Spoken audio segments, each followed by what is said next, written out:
Okay, I hope I am audible to all the students attending this lecture in macroeconomics. We start with a new topic today in semester 3 of macro. This is labor market and the aggregate supply curve.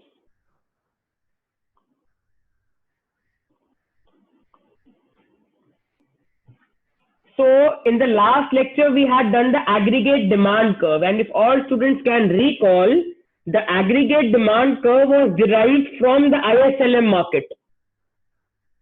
But the aggregate supply curve is derived from the labor market.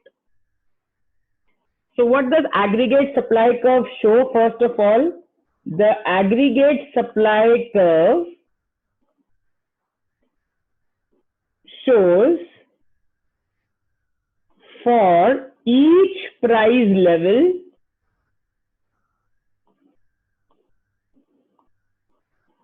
the quantity of output,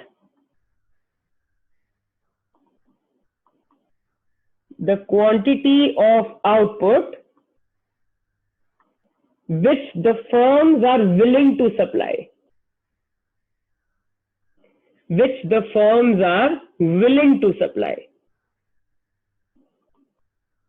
So the AS curve will show for every price level the quantity of output which all the firms are willing to supply.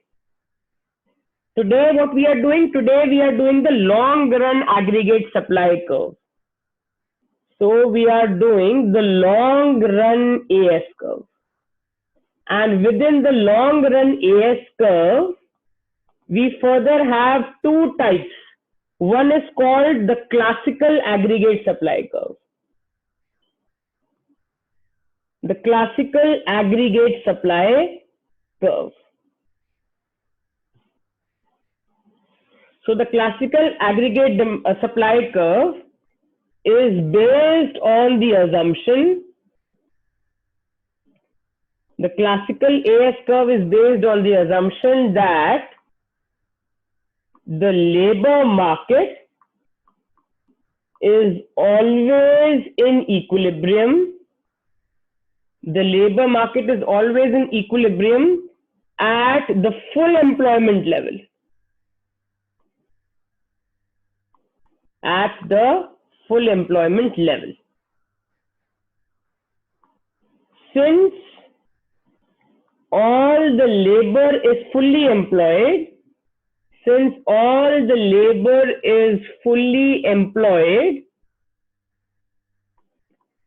output in the classical economy cannot be increased beyond the full employment level. Beyond the full employment level of output.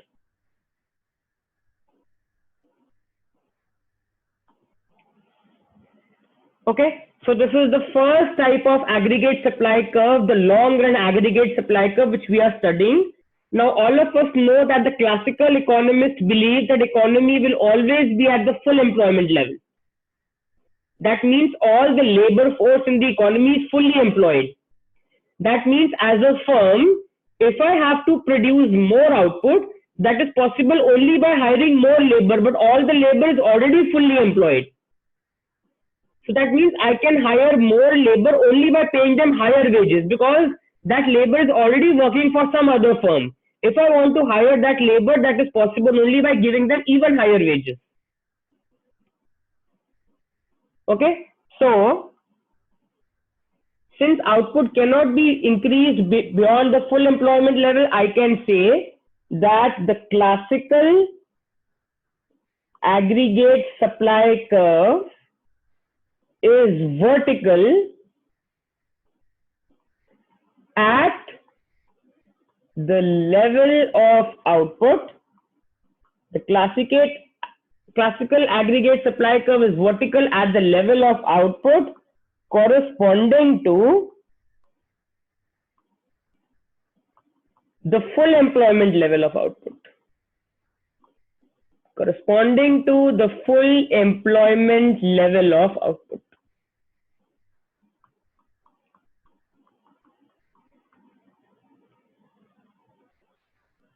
So since output in the economy cannot be increased beyond the full employment level because all the labor is fully employed, therefore the classical aggregate supply curve will be vertical.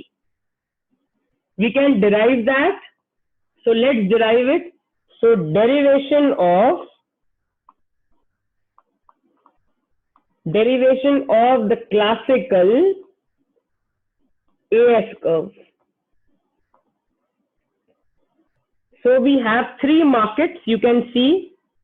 One is the labor market. So we have three diagrams.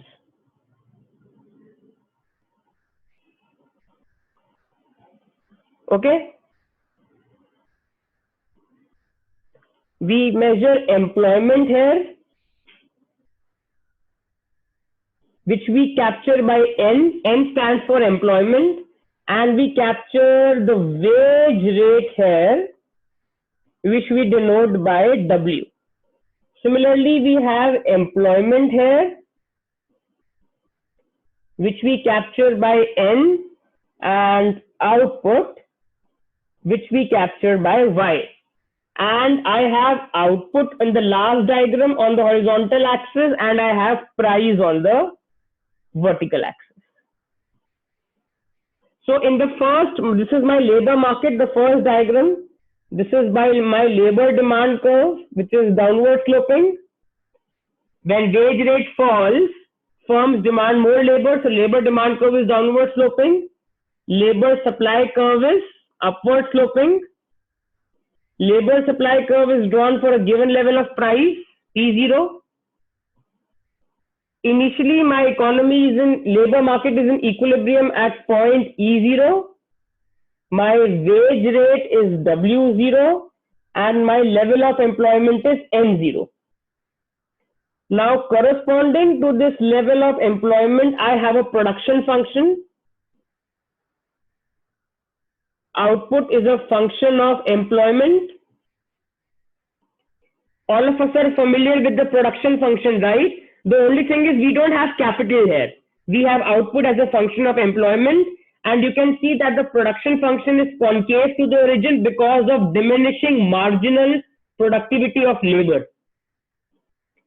All students know the concept of law of variable proportions, and all of you also know that the production function is concave because of diminishing marginal productivity of labor.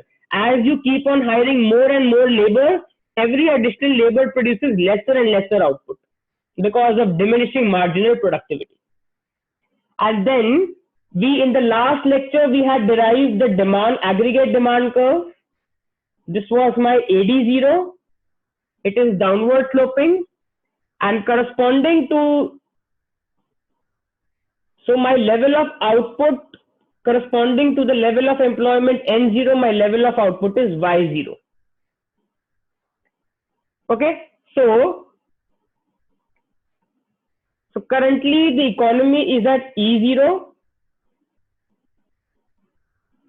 This is my demand of Y0. This is my output of Y0, and this is my price, P0.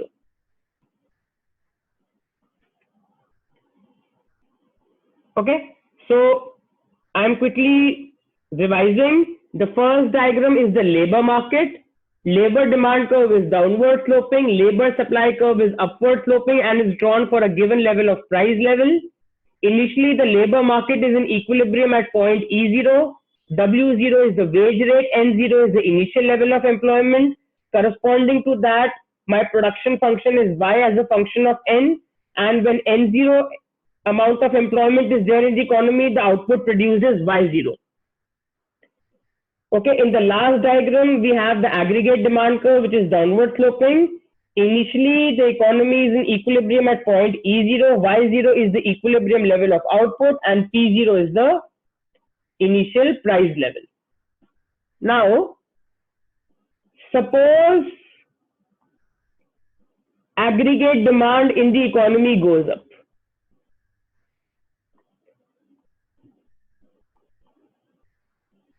Because of any factor, we can have it.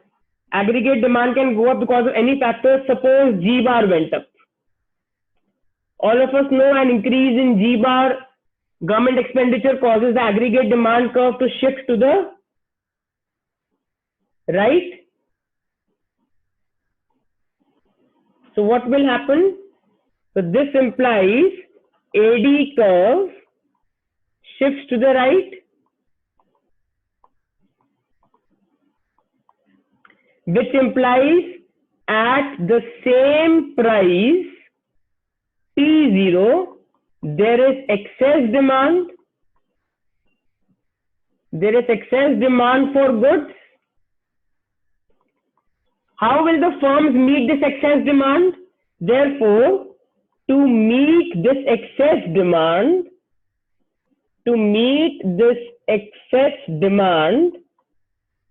firm needs to hire more labor.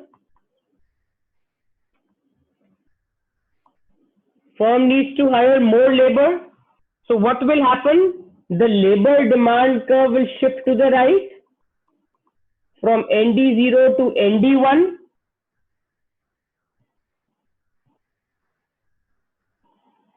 Okay, so now, but what is happening? But labor is already fully employed.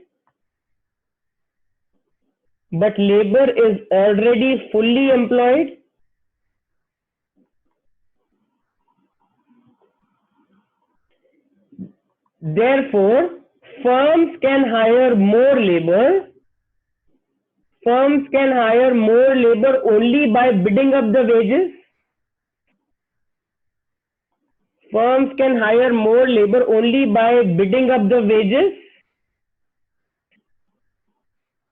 Okay. When firms bid up the wages, what happens? Cost of production of the firms increases, because the wages which the firm is paying to the labor is the cost for the firm. So if the firm starts paying higher wages, cost of production of the firms increases. Prices increase. When the cost of the firms will increase, to maintain profit margins, firms will also increase the prices. When prices increase, what happens to real wages? The real wage, which is W by P, starts falling.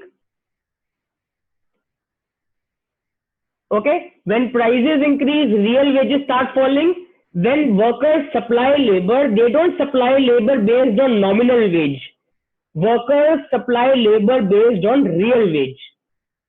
Now real wage will start falling, which implies supply of labor by the workers will fall, which implies the supply curve will shift to the left.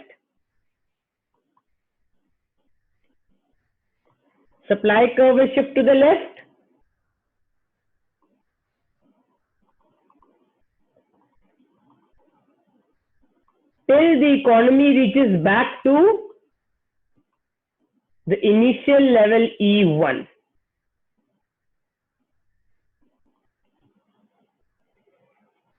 That means when the supply curve of labor shifts to the left, the economy will be back to the full employment level, which is N0. So let me start off with the whole chain once again. Step 1, suppose aggregate demand increases. Aggregate demand curve will shift to the right. At the same price, there is excess demand. For goods. To meet this excess demand, firms will demand more labor. So labor demand curve in the first diagram will shift to the right. Now firms can hire more labor only by paying them higher wages. Why? Because labor is already fully employed. When all the labor is already working, if I need to hire more labor, I need to pay them higher wages to come to my firm and work for me. So as a result, when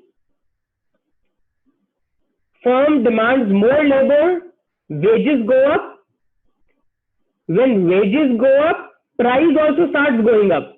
Because when wages go up, cost of production of the firm has gone up. To maintain profit margins, firms will also increase the prices. Now, when prices increase, what do workers realize? Workers realize that even if our nominal wages have gone up, prices have also gone up, which have caused our real wage to fall. And workers do not care about nominal wages. Workers care about real wage. So real wages fall. Real wages fall, workers will reduce their supply of labor till the economy reaches back to the full employment level of output.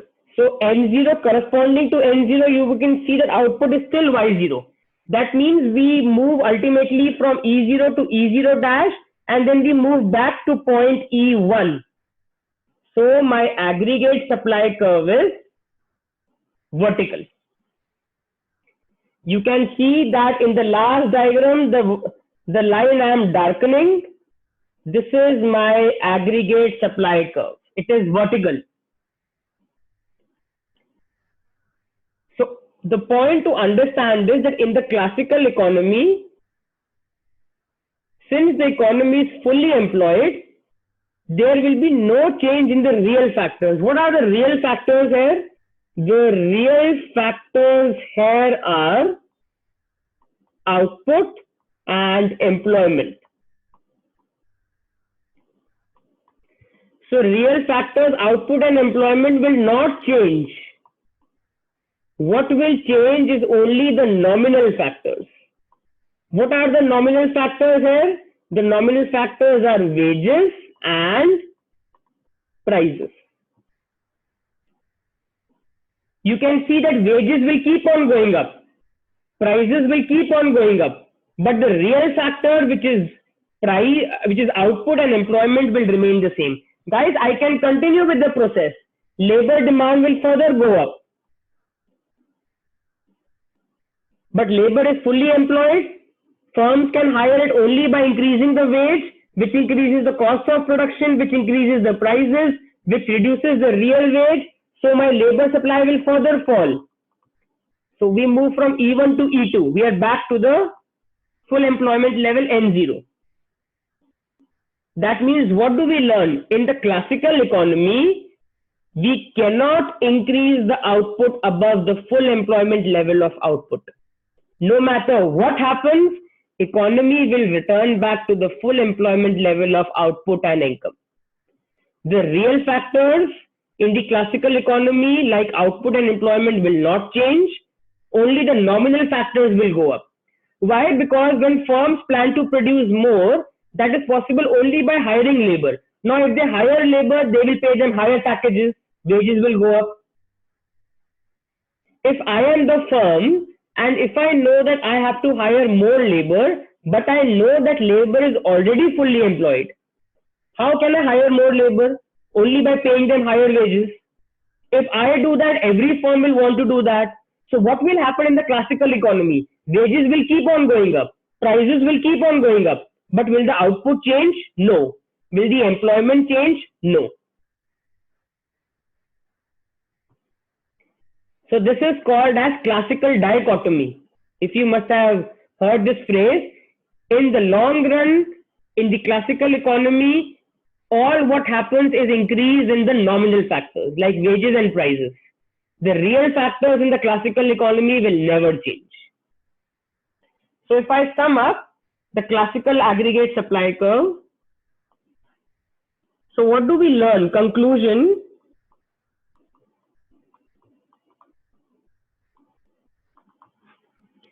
Under the classical framework,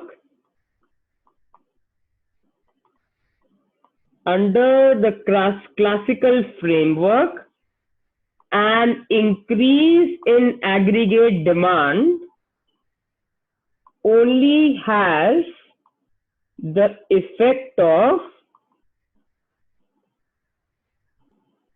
raising the nominal wages and prices.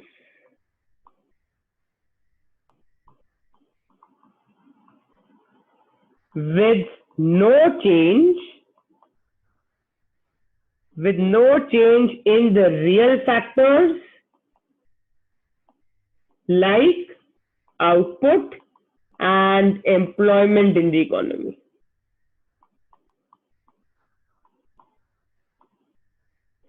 Hence, the classical aggregate supply curve, the classical AS curve,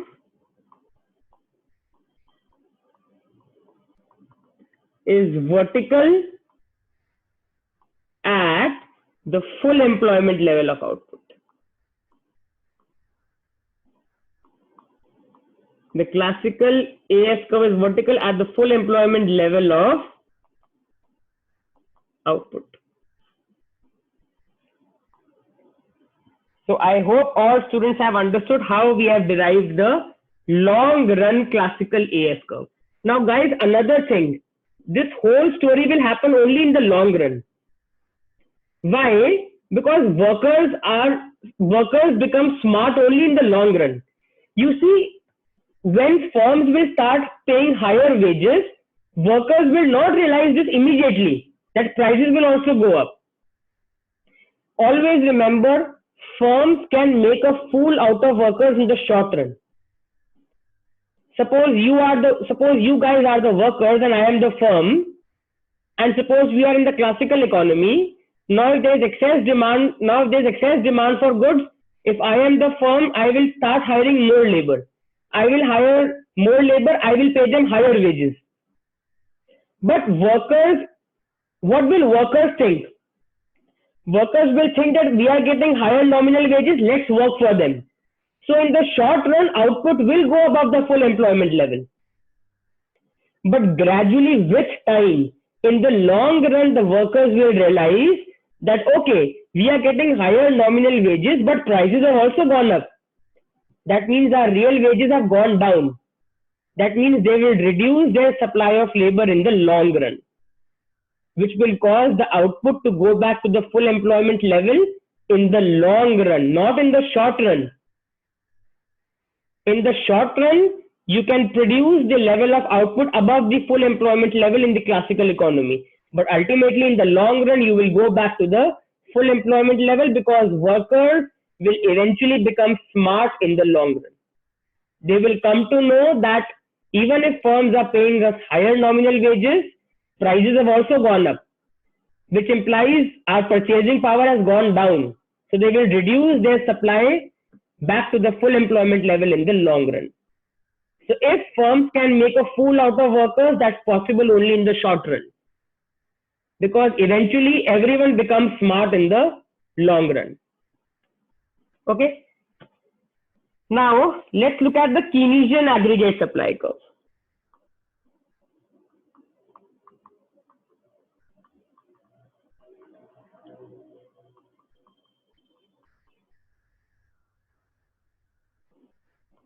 Now, what did Keynes believe? So, the main idea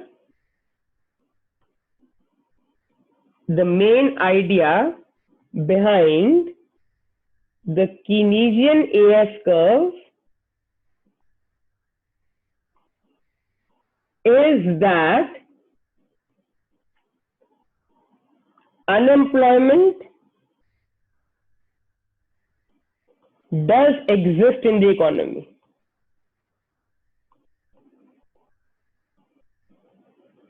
All of us know the Great Depression of 1930s. From that moment onward, we started having the Keynesian approach. Before that, we used to have classical approach. So unemployment does exist in the economy. And since unemployment exists in the economy, therefore it is possible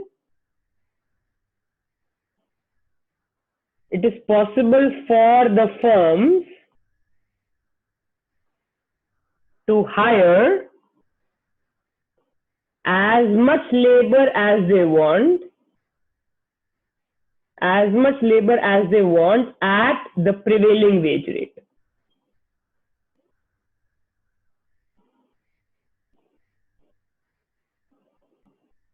So in the Keynesian economy, firms do not need to increase the wage rate because they know that unemployment exists in the economy.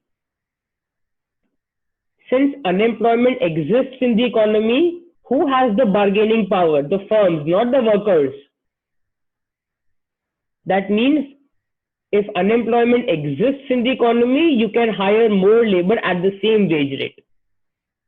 In the classical economy, you had to increase the wage rate. Why? Because labor had the bargaining power. The labor was already fully employed.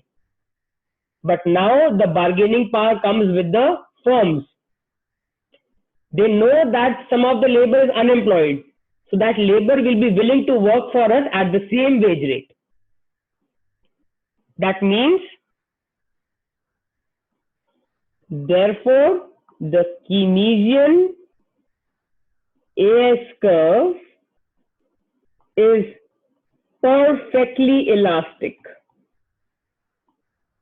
or horizontal.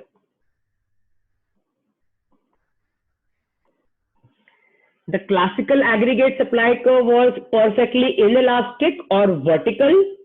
The Keynesian AS curve is perfectly elastic or horizontal. So if I draw the Keynesian AS curve,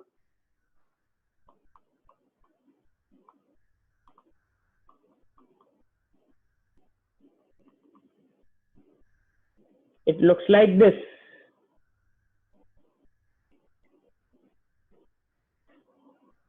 Output, price,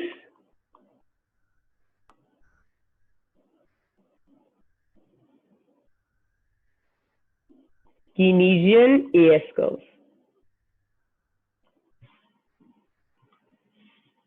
And if you look at the chain, since Keynes assumes that unemployment exists in the economy,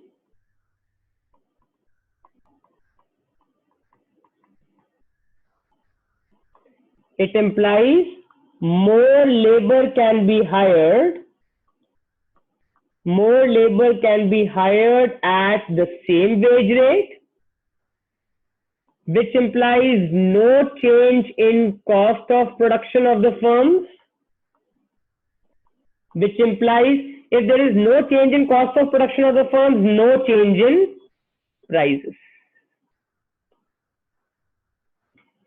This implies that at the same price P0, firms are willing to supply as much as demanded. Therefore, the Keynesian AS curve is horizontal.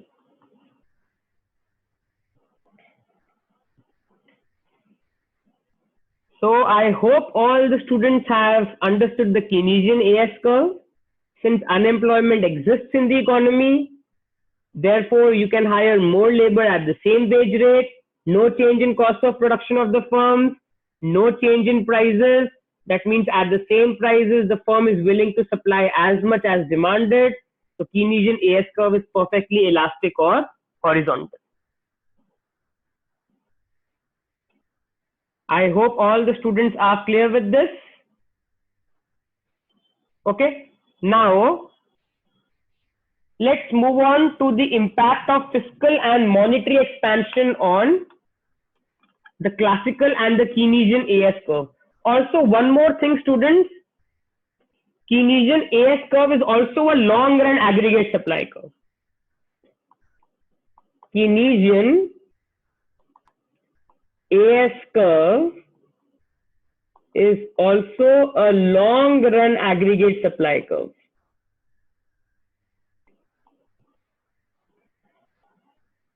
So both classical aggregate supply curve and Keynesian aggregate supply curves are long run aggregate supply curves. Okay, because in the long run, it's possible only in the long run that the firm can supply as much as it can. All of us know that in the short run, firm is constrained by fixed factors of production. In the short run, the firm is constrained by fixed factors of production. Only in the long run, the firm can supply as much as it can at the same price level. Okay. So now, anyone has any doubt till now? Please unmute your mic and ask, or you can send me your doubt on chat.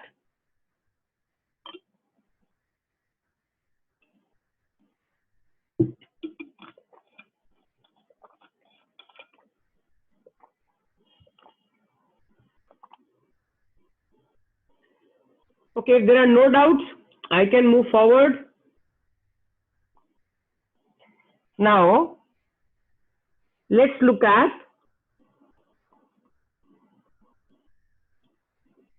fiscal expansion. Fiscal expansion with the Keynesian AS curve.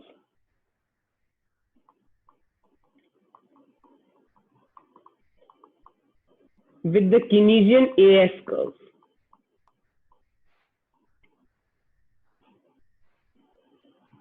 So let's look at the case. What will happen?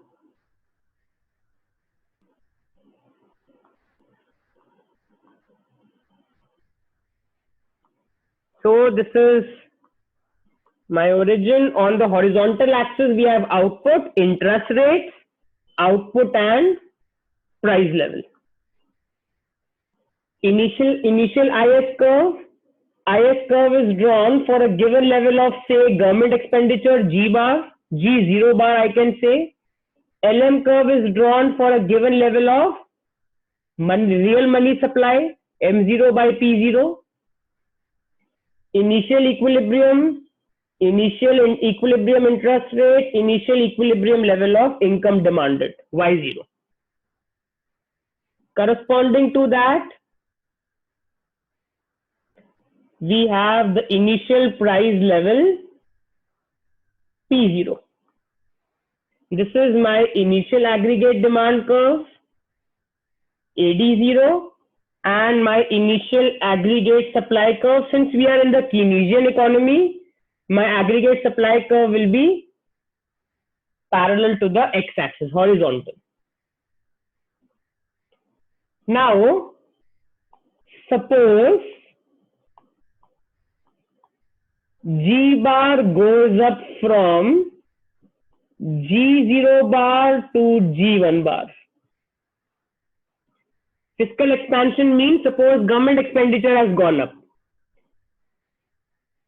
All of us know what will happen, right? We know the whole chain. When government expenditure goes up, should I quickly speak it for you? When G bar goes up, output goes up by alpha G times change in G bar, which implies money demand goes up by K change in Y, which implies interest rates go up by K by H times change in Y, which implies investment falls by minus B change in I, which implies output falls by minus B alpha G change in I. Now that whole chain is going to happen, and ultimately where will I reach? This is IS1, G1 bar. Ultimately we will reach from E0 to E1. Now guys, I am not doing the whole chain again because you already know it from the ISLM lecture.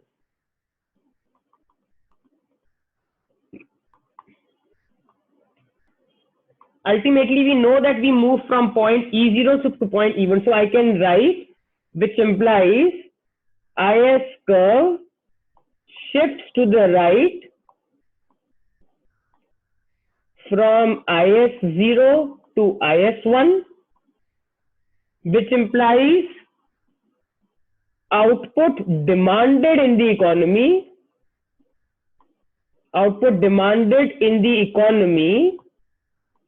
increases from Y0 to Y1,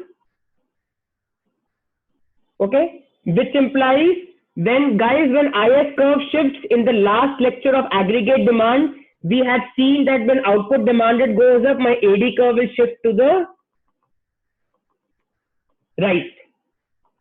my AD curve will shift to the right parallelly.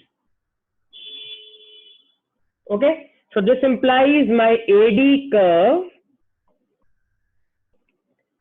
shifts to the right from AD0 to AD1,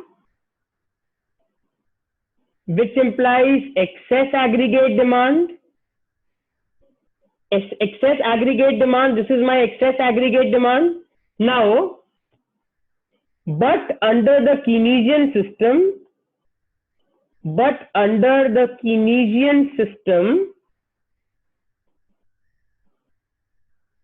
more labor can be hired at the same wage rate, which implies no change in cost of production of firms, which implies no change in prices, which implies at the same price, the firm will increase its supply. Therefore, firms will increase its supply so that the economy moves from point E0 to point E1. So what do we observe? We observe that fiscal expansion is successful in increasing the output in the Keynesian economy. I quickly go over the chain. Initially, the economy was in equilibrium at point E0. When government expenditure goes up, IS curve shifts to the right. The whole chain which we have done in the ISLM lecture will happen. Ultimately, the economy moves from point E0 to E1. Output demanded in the economy goes up from Y0 to Y1. As a result, aggregate demand curve will shift from AD0 to AD1, which will lead to excess aggregate demand in the economy. But we are in the Keynesian economy. In the Keynesian economy, firms can hire more labor at the same wage rate. It means no change in cost of production of the firms, no change in prices. It means at the same price, the firms can produce more output so that the economy in equilibrium reaches from point E0 to point E1. Thus, in the Keynesian economy, fiscal expansion is successful in increasing the output in the economy. So I hope all the students are clear with this. Okay. Also, one important thing to remember, this is output demanded. But this denotes output demanded and supplied, because we have the AS curve also. First diagram is only output demanded on the horizontal axis, but the second diagram is output demanded and supplied. So this is where I stop in this